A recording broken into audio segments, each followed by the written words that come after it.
Assalamualaikum Sobat Beriman. Malaikat maut digambarkan sebagai sosok menyeramkan. Hal ini tidak lepas dari pekerjaannya, yakni mencabut nyawa. Tak salah apabila malaikat Israel dikatakan, si Raja Tega. Al-Quran pun menjelaskan juga bahwa malaikat Israel itu menyeramkan, terlebih ketika mencabut nyawa orang kafir. Kalau sekiranya kamu dapat melihat malaikat-malaikat mencabut nyawa orang-orang yang kafir seraya memukul muka dan belakang mereka serta berkata, rasakanlah olehmu siksa neraka yang membakar, niscaya kamu akan merasa sangat ngeri. Quran Surah Al-Anfal ayat 50. Cara yang dilakukan malaikat Israel dalam mencabut nyawa itu tergantung amal perbuatan orang yang bersangkutan. Apabila orang tersebut durhaka kepada Allah, maka malaikat Israel mencabut nyawa dengan kasar. Sebaliknya, bila terhadap orang soleh, caranya sangat lemah lembut dan penuh kehati-hatian. Sebagaimana sabda Rasulullah Shallallahu Alaihi Wasallam, sakitnya sakaratul maut itu, seperti 300 kali sakitnya tusukan pedang. Hadis riwayat Ibnu Abu Dunya.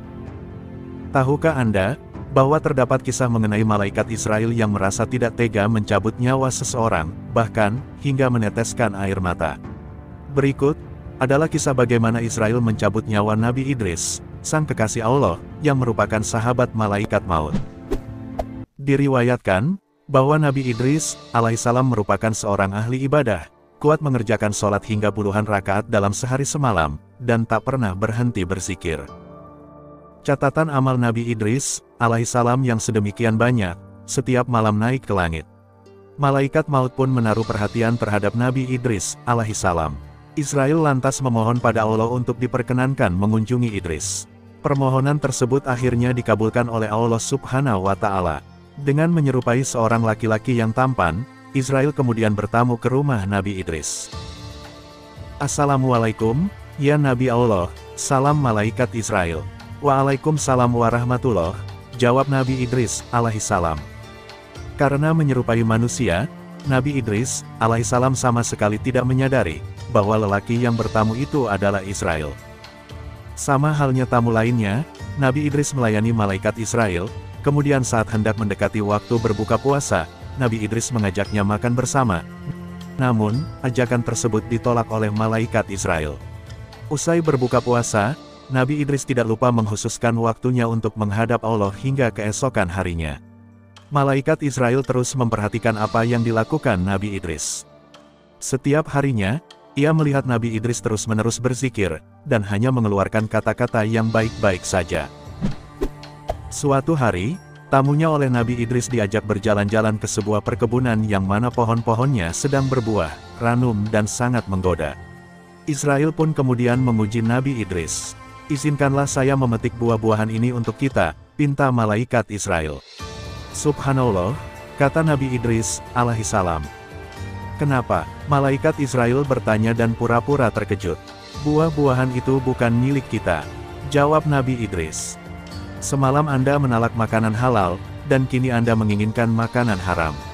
Malaikat Israel tidak menjawab. Nabi Idris kemudian melihat wajah tamunya yang tidak memiliki rasa bersalah. Secara diam-diam rasa penasaran muncul tentang tamunya tersebut. Siapakah engkau sebenarnya?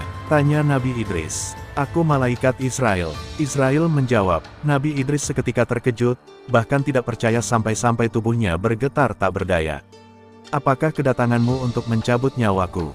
Jawab Nabi Idris dengan serius. Tidak, senyum malaikat Israel penuh hormat. Atas izin Allah, aku sekedar berkunjung kepadamu. Lanjut malaikat Israel. Lantas, Nabi Idris menganggukkan kepalanya. Beberapa lama kemudian beliau hanya terdiam. Aku punya keinginan kepadamu, ucap Nabi Idris. Apa itu? Katakanlah. Malaikat Israel menjawab. Aku mohon bersedialah mencabut nyawaku sekarang. Lalu, mintalah kepada Allah untuk menghidupkanku kembali, agar bertambah rasa takutku kepadanya dan meningkatkan amal ibadahku. Tanpa seizin Allah, aku tak dapat melakukannya, tolak malaikat Israel. Saat itu juga, Allah Subhanahu wa Ta'ala memerintahkan Israel untuk mengabulkan apa yang diminta Nabi Idris. Atas izin Allah, malaikat Israel bergegas mencabut nyawa Nabi Idris. Setelah itu, beliau wafat. Tak disangka-sangka, malaikat Israel menangis, dan memohon kepada Allah untuk menghidupkan kembali Nabi Idris. Allah kemudian mengabulkan permohonan tersebut, lalu Nabi Idris hidup kembali. Malaikat Israel lalu bertanya, bagaimanakah rasa mati itu, sahabatku? 1000 kali lebih sakit dari binatang hidup dikuliti. Jawab Nabi Idris. Cara yang kulakukan terhadapmu adalah cara paling lemah lembut. Tutur malaikat Israel. Itulah sepenggal kisah mengenai sakratul maut Nabi Idris, alaihissalam. Lalu seperti apa rasanya jika itu terjadi dengan kita? Apakah kita sudah bersiap untuk menghadapi sakaratul maut? Semoga kita termasuk orang-orang yang dimudahkan dalam hal tersebut dan diselamatkan dari api neraka. Jangan lupa like, komen, subscribe, serta nyalakan loncengnya. Wassalamualaikum warahmatullahi wabarakatuh.